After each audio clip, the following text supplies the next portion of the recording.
sovereign Torah. And the God himself, the Bible uses the word to tell it is the kingly law. And the kingly law has to be the highest law, therefore it has to be a constitution. What we also saw too, when it comes to this law was written by the very finger of God. Again confirming this is a law. You do not trifle with this. You don't weaken the contents of that law, because one man, the founding fathers would have put their laws together, different nations, they have different people who write the constitution by man. The Ten Commandments was written with the very finger of God. That carries weight, it carries authority, it carries indictment, it carries all these different powerful things. And so God did not entrust this, because God was setting up the governments, or the principles of his government. And we have to also understand, brethren, when you're looking at the great controversy, many of us do not look at the great controversy from the argument as to the government of God and Satan, because Satan is anti-God's government. You watch all the governments here today, they are sold out, they are under control, the control of Satan. Satan is the God of this world, and because he's the God of this world, the laws that he gave to this world, in which you want to change the world, one world government, it is anti-God, anti-freedom. So he has a governmental structure himself in how he governs. Now we had looked at this law, and we had looked at certain points, and I spoke about 4 points that pertain to the law, because I'm just repeating. And we saw it is called in the Bible the whole law, and the word whole of course is the complete law. And I said that this law is complete because it is all encompassing in its demands, its requirements, its scale.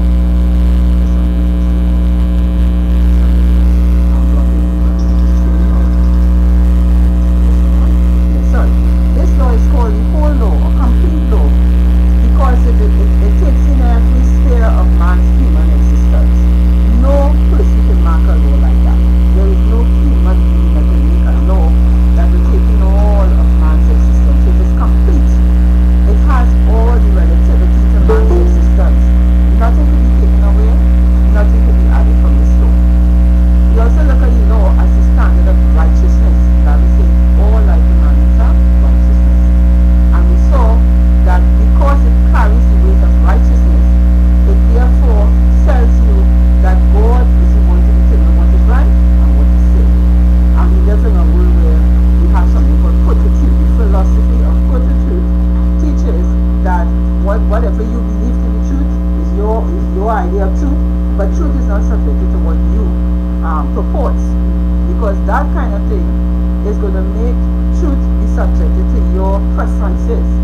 And so suddenly it might be right to one and it might be wrong to others, against the fact it destroys the very standard reality of the truth of the law of God. So God had to tell us clear what is righteousness. His very constitution is based upon righteousness. Right? We looked at that last time. We also look at the point that the law, it has, the Bible tells us, I think Solomon, the wisest man who is given that wisdom, my God, said that the whole duty of man is to fear God and to keep his commandments. This is the whole duty. So the law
child and take it out of the womb, and you go in the streets and go and kill the child, the government will charge you in the courthouse because you killed the child outside in society, but you could do it in the womb. Does it make sense? Doesn't make sense. Because it's still the act of murder. So not because the child is outside in the womb you could do it.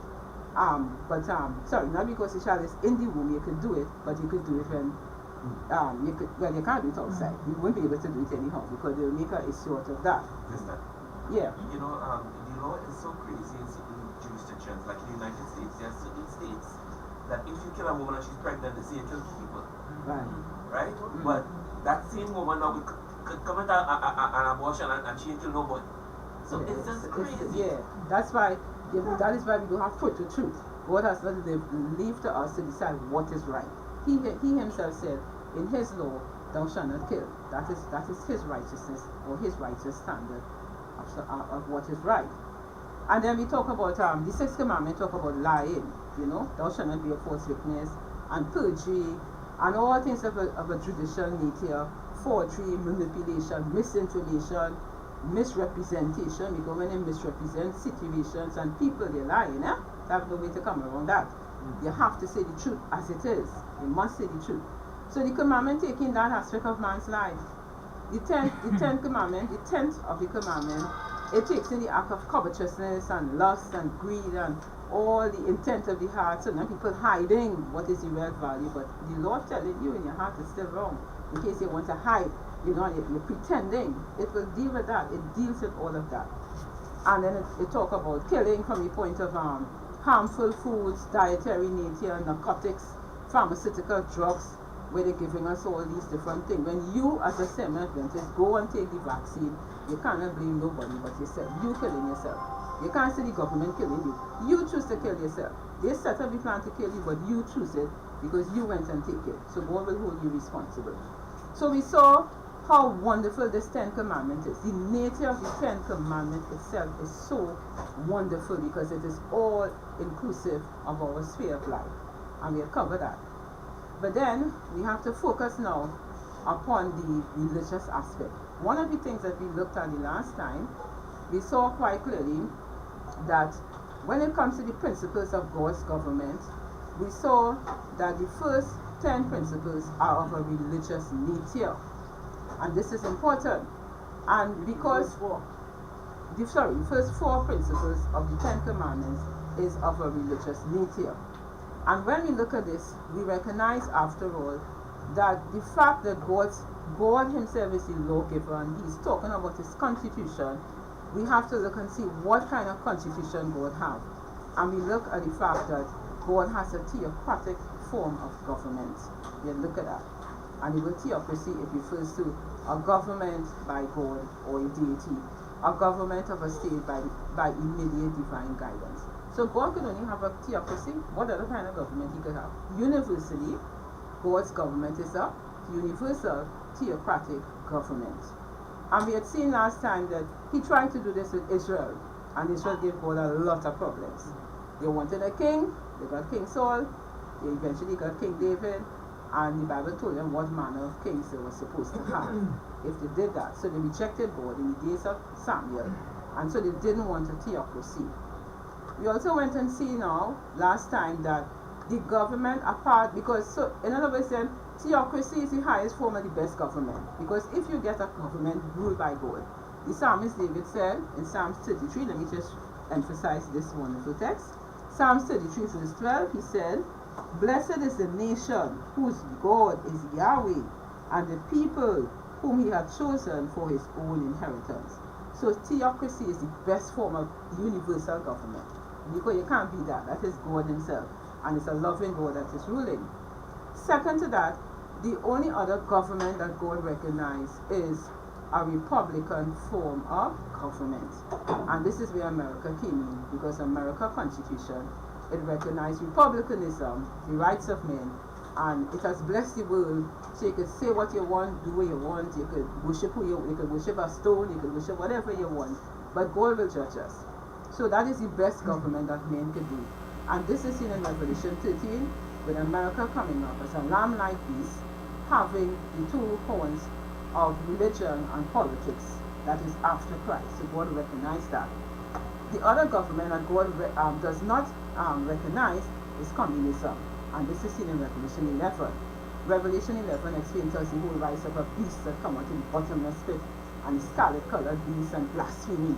And the Bible shows us, and even today we are dealing with that. Revelation 17, the globalism that we see all over the world is communism. So that is the government that God does not recognize.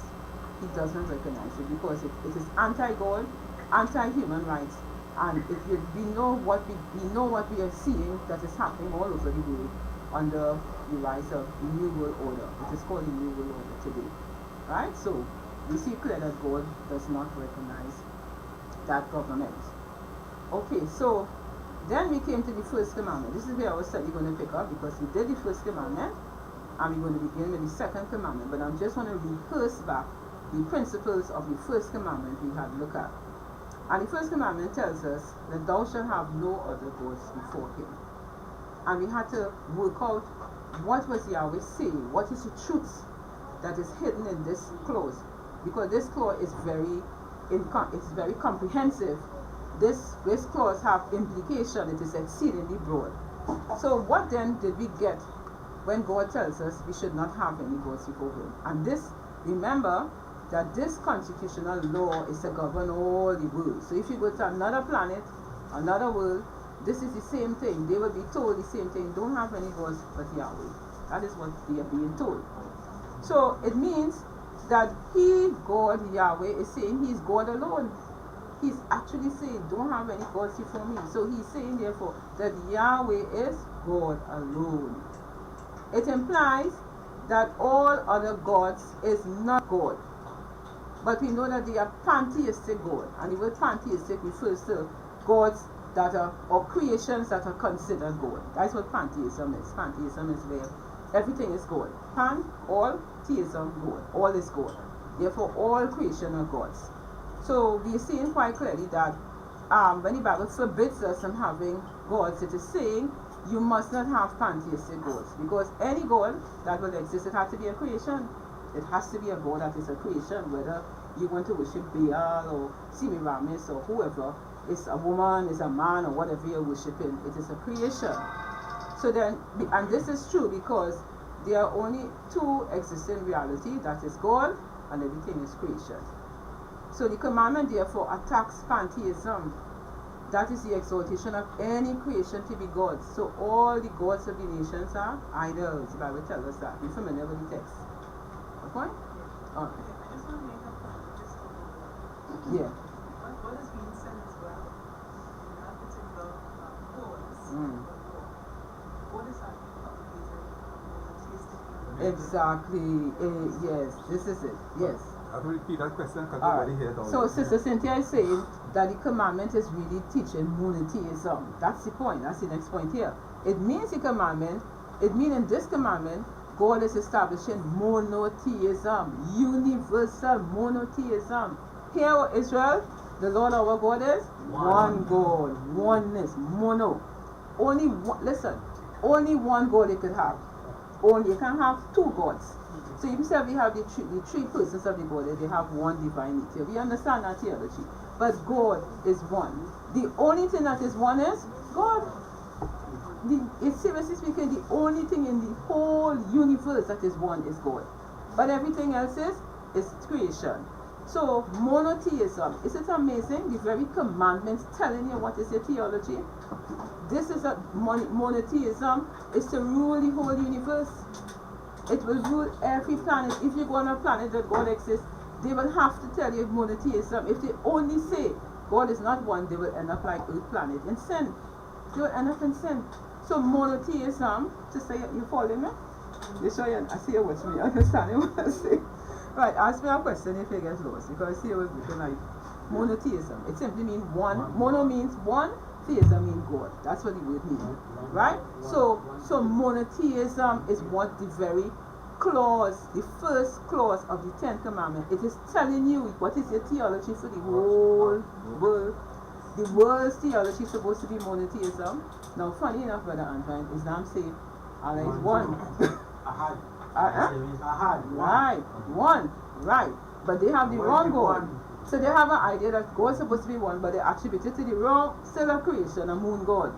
Right? So they still, while they have the idea it's supposed to be so. If you apply it to the raw to creation, you still going to be sin. No, you know, for the honest, it's one God, but the one God is revealed in two persons. So while we understand is one God, the persons have the same divine nature. Yes, amen. Yes. But Tony and I was talking with a Muslim lady this morning on the field, and she was making the point. She said, Jesus is not God. So the understanding is God is one, yes, the understanding. But this one God, you know, in other words, God, how Islam has it, God can't relate to man. But so I had to tell her, I said, well, if you're a Muslim, and you say that you believe Jesus is a prophet, okay? The Quran tells you as a Muslim you're supposed to believe in the Injil, the Zabur, the Al-Hikmah, the Torah, which is the Bible in its entirety. Yes. So if you claim to believe in the Bible tells you Jesus said before Abraham was I am. So if you believe in the Bible, how come you're accepting that? Why are you saying he's a prophet when the Bible, the Quran telling you and pointing you back to the book, and they say they people are the book and follow the people are the book and they had the truth. So if the book telling you that Jesus is saying on his own testimony, I am, which means the self-existing one God, how are you accepting that? Yes, exactly. When you're accepting that, she can't say nothing. And why you taking or she could say, well, Jesus is not God. And why you taking off Christians' head and they believe in what the Prophet Muhammad and all say about Christ? Yes. Yeah, Brother Troy? Yeah, I just want to say, based upon what the brother was saying, scholars have shown that the so-called Prophet Muhammad had different ideas at different points of time in his existence. Yes. So in the early time, he would have believed that he had to follow the people of the book. And then later on in his life now, he would have had teaching against those kind of different things and saying these people are infidels and the Jews and the Christians are infidels. So this man he's clearly psychotic. You know? But I just want to quote one quick scripture because you're talking about monotheism and then he talk about people, Islam saying that Jesus is not God. But there's so many scriptures that talk about it. But I'm quoting a scripture, people didn't even think that the scripture showed the deity of Christ, but I don't think it's in 2 John 9, here's what it says. It says, here's what the scripture says, whosoever transgresseth and abideth not in the doctrine of Christ hath not God. Right? So you say, I have not God. Here's what it goes on to say. He that abideth in the doctrine of Christ, he hath both the Father and the Son. So in contrast, you don't have the doctrine of Christ, you don't have God. And then it goes on to say now, if you have the doctrine of Christ, you have the Father and the Son. The Father and the Son is God. Amen. Just one quick point to say that, you know, Muslims will tell you that Christians believe in three gods. You understand me? Which we don't. We believe in one God as revealed. Now the same Quran, while they say Allah is Ahad, which means one, yet still if you read the Quran in the Surah, you will see where you talk about we and us. You know, once I asked a Muslim teacher that, because I have plenty friends who say we make book all kind of things. So I said, well, you look at the Quran, you that teacher, right? What does we and us? Is it singular or plural?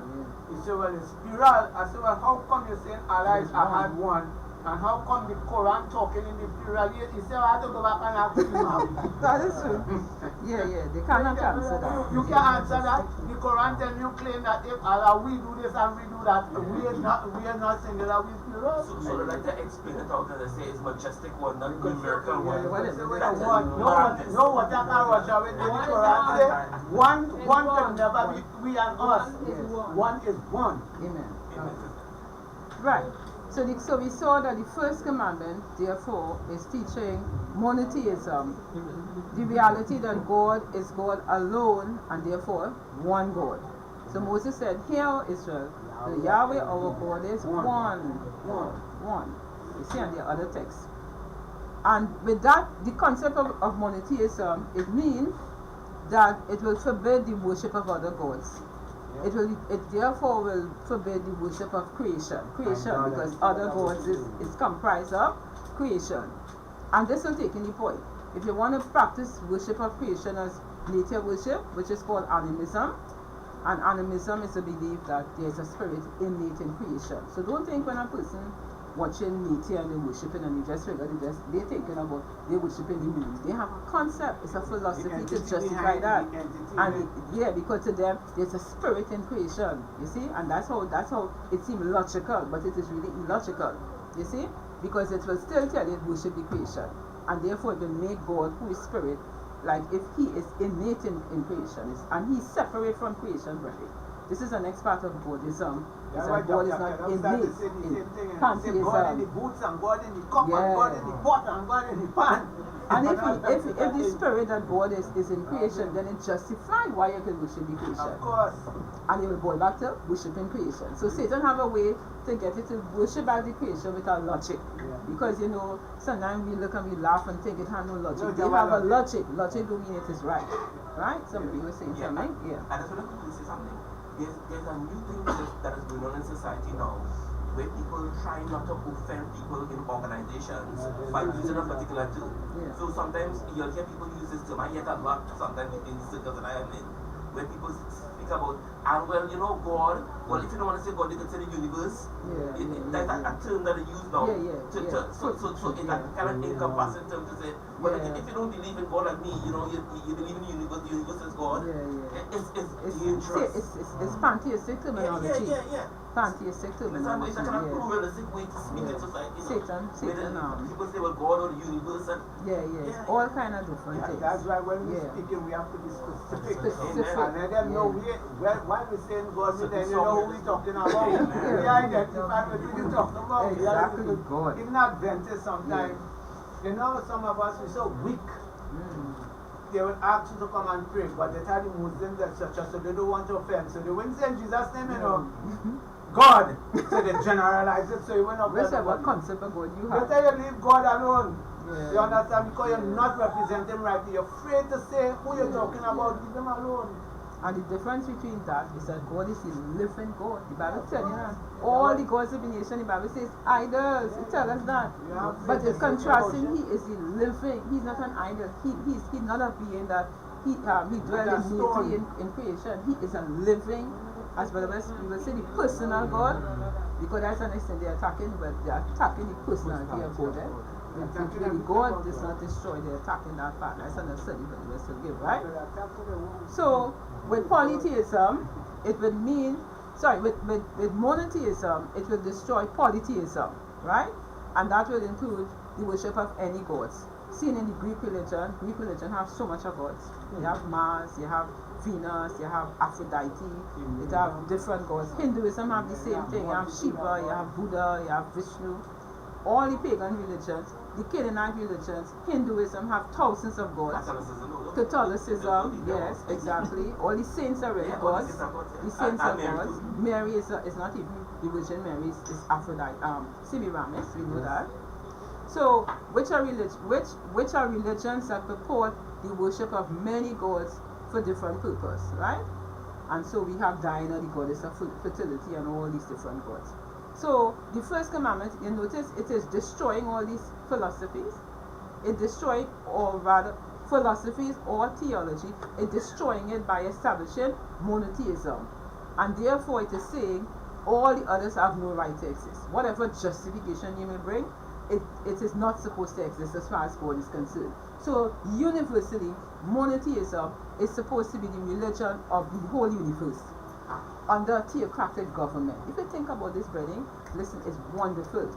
You will have no false religion in the new world to come. No false religion. You see? So, it also destroys astrology, because astrology is the worship of heavenly bodies such as stars and planets. And Moses talk about don't look up to the sun and don't bow down. Job talk about when you see the sun and if you kiss and you kiss, it will be worshiping the sun. So sun worship is forbidden, right? Or from the basis of astrology. Even horoscope. I remember a long time when I was small, I didn't want to leave home until I read my horoscope to the truth. It's amazing, but ignorance, time of ignorance goes away. Thank God I get the truth now. People get into relationships based upon horoscope. But exactly. They say, when you use a cancer, right, exactly. All that is real craziness, pantheism, it's terrible. Weddings and the time to marry, etc. is based on horoscope, yes. Everything is based on Exactly. Planets must align. Yeah, That is this true. must happen and that had to happen. Yes, and when things going bad, it wasn't aligned properly, and it was such a crazy thing, you know. But it just shows you how pantheistic it is when people reject monotheism. You see, this is what you have. So you'll also have sun worship, as the sun being worship itself, but the day of the sun, which is Sunday, it will take into consideration. You can't have Sunday. Sunday is a pantheistic concept or pantheistic deity that is involved, right? All false religion, as Islam, whether it is Allah or Buddhism or African religions with their false god, all are forbidden by this commandment with the exaltation of false god. Therefore, in God's universal kingdom, there will never be false religion in the universe. Even the worship of Satan, Satanism, witchcraft, Wicca, Theosophy, necromancy, spiritualism, all that is forbidden in the first commandments. And it's amazing. You know, we have read this commandment, say yes as children, and we don't work the deduction. We haven't worked out what it was saying. Listen, look how much I think that first commandment attack. If we establish monotheism, you know, all them things gone. You see what will happen to the world? All them religion gone, all them pastors or proponents of these, all the people who believe that all that will be destroyed by the first commandments. How powerful is the commandment? You see what I'm saying, brethren? And that's why David said, meditate upon the Lord day and night. God, in his mercy, he has to be great to mark one commandment, one clause to destroy all that philosophy. It wipe out the people who would believe that. If he had to destroy all of them, there's a lot of people who would get destroyed. But in his universe, he is establishing religion. This is what I'm saying. The 10 Commandments, they are not just religious for just our earth. It is religion for the world. Religion for his whole universal kingdom. It is a religion for angels. It is a religion for other worlds. They must believe in monotheism. They have to have that. And therefore it will destroy the possibility of these philosophies or theology coming about. It has to be, because just as Satan rise up in heaven and say worship me. In our next part of the universe, they could say the same thing, you know. Yeah, exactly. They could say, well, look, Right. we have a God here. So the law, the bars that. Exactly. The law should cleanse the Amen. universe. The creator is your God, and you are not allowed to call one. anything else God. Exactly, because when Satan said, when we read Ezekiel or Isaiah, I will be like the Most High, and this is a creation. You see it called sinner? Yeah. You see how this sin comes? It means in any world, that especially where it have intelligent being, if they only teach that, let's say whoever is their maybe governor, and I'm using the word governor for their word, and their governor come and say, and let's say he's not an angel, he's some other being, and he say, listen, I am God, you know, the sin will start again. Of course, because the possibility exists. The Yeah. possibility exists. That is why the Lord is really universal, and it Beautiful. bars any part of Anything. God's universe to do it. And Because it protects you that's from the that. point. So what happened in heaven in the midst of God's show with Satan, that Yeah. could have flown over to any other, and people, the other nation, thank God they didn't, but they could have said, yeah, they crucified God too, you know. But you remember what Edomite said? Edomite said Satan went to the other worlds Yeah, it to could have get happened. them to believe that, you know, and they rejected. It is Adam and Eve that give, and he took control of man. So why they adhere see? to the law Yeah. that says there's one God, and they understood there's one God and we are forbidden to have anything as God. They say no, we want no part of that. That is it. Should the earth say we got join in it? You know, today we in this state, Look but at the it state really of is the a law that prohibits And every it's a false worship and protective, everything. it It's is a protection. protective law. Yeah. And that is why you can It's called a understand hedge. it is a hedge. And that is why you can understand why our earth is a lesson book. So God let this, you know, because he could have stopped this, you know. Don't think God can stop it. He could have destroyed Satan and destroyed angels and everything. And you know, brethren, I was watching, and Sister White was saying, listen, brethren, let me tell you something. It's more angels than we think. It's a lot of angels, man, you know. Thousands. I read one occasion, Sister White said 2/3. I read a quotation where Sister White said 2/3 of angels that fall. It's not no hundred. I think I read another quotation, but I was showing you that in another. I have to try and get it back. And I can't- Remember, Right, Somebody okay. recanted. But something I read, I don't go back and read that. But the point is, it's not no 1,000 angels. It's not no 1,000. It's in the realm of millions. It is angels of ranking angel because it are generals, it are big boys, it are small boys, it are all kind of angels. And it's really, listen, he fooled them in such a way that he caused them to sin. And some of course they turn back because Sister White did say some of them God gave them a chance and some of them recanted. But some of them commit themselves to go with him. So the worship of Satan is forbidden. This clause of the first commandment is so powerful, brethren, that it will preserve the world. It will preserve the world. Yes, Sister Goodness? I was wondering, right? Yeah. Since God is the creator, Satan is not the creator. On what basis then would a person choose him? Because they deceive and they don't understand that he is not the creator and he cannot give life. He's fighting to prolong his existence right now. I mean, what basis would one want to worship him for in the first place? Yeah, you see, this is the Bible calls it the mystery of iniquity. So to try to understand it, you're going into a realm where it does not make sense because it's maybe you see how Satan did it and how he said it. Because for example, how he said it, I agree. No matter how he said, you see the law was already telling them to protect them. Yes. And if they are not here, they will not listen to him. Yeah. So you see the head but it's sounding simple, and what we say is true, but it's not, it didn't play out like that. Because they listen, brethren, hold on, the angels are more intelligent than us. They're superior physically, they're superior intellectually. And they saw God, we never see, look at us, we hardly himself see an angel. Half of us, right? The most of my guys are a little tree. Although Sister White did say they will come in human flesh, but you will still see them in human form. But you have to understand that it's not as, well, I'm not justifying it. Don't think I'm justifying it. I'm saying the way in which it would come. It will because it showed on people who are intellectually stronger than us. But Sister Debbie, and we have the same issue to deal right, with because yes, the Lord, right. the same law that Almighty Yahweh gives to protect them. When he pronounced, thou shalt not do that, they know thou shalt not have no other God. Yes, so exactly. we don't, whether you don't have the whether you don't have the intellectual capacity as they have or not, the issue is God already showed. Yes, you agree, understand? and I agree. Thou shalt have no other God. So if you, no matter what intellect you have, it means to say you decide with the intellect that God gives you to disobey God. Yeah, no excuse. It's a excuse, and I want to have an excuse.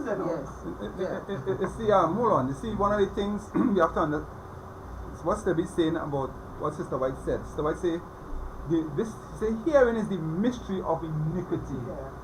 Not mystery as it cannot be perceived, it can be understood. She shows the foundation where it lies on. Understand? Is how he entered into your mind. It's the same thing Satan does to you and I today. How he reasoned with them is the problem. He first presented the argument of what he is, his position with God, and then showed them what they are and their position to him. So he got three things from them. He got their sympathy, false sympathy. You understand? He made them have partiality, which means therefore against God. You understand? God was unjust. And then now therefore he increased now therefore their prejudice. So each time light come from God, he increased their prejudice more. He increased it more and gained the sympathy. This is why you see false sympathies are dangerous thing for Christians to have. Well, brother, you say that, but I understand what the brother say and I understand. And truth person, you know. But you know, truth person, when a person want to follow on. So put it this way, as brother said, the law of God is the foundation of everything, and that is all that they needed to stick to. Is the same thing he did to Eve. He said, didn't God say? And so she said, yes, God said. But you see, had she obeyed God's law, don't go there. a matter of fact, she didn't even recognize he was the enemy. You understand? You don't know how he will appear to you. Do not separate from your husband. She was unconscious of it, and then she appeared by a tree. From the time you reach there, you get a strange foreboding. Flee. She never saw. You understand? But you see again, God and Sister White made a statement that when man sinned, when the controversy entered, God made a pact with Jesus Christ. We will save man, but we will not interfere with their choices. But we will do everything possible to pursue and persuade their decisions. It's the same thing with angels. So when you follow error, you repromise yourself. Let me just You repromise your reasoning that God foot the truth, because God will do nothing that makes truth seem to be superseding what He is. Error cannot supersede the reasons of God, but if you don't follow the reasons of the truth, you will fall into the error. But So Lucifer is a pack of lies. What I was trying to think this out for you, because you see, think about sin evidences in a perfect world. You're thinking about Lucifer, who have that role, that special role of millions of angels under him. Right? He understood God more than others. And you have the Father and you have the Son, and Jesus going into the counsel of the Father. And then you have now, remember, he was teaching them truth, he was sharing truth, he understood God more than them. So when you say something, I'm not justifying, listen to me carefully. When you say something, they could always figure too, maybe that is a revelation of truth. Because remember, we are looking from sin from a contrast, but this, and I'm not saying it's right for them to do, they should uphold God's word. But we're trying to see how this thing works. One of the arguments Sister White said that Satan told him is that, listen,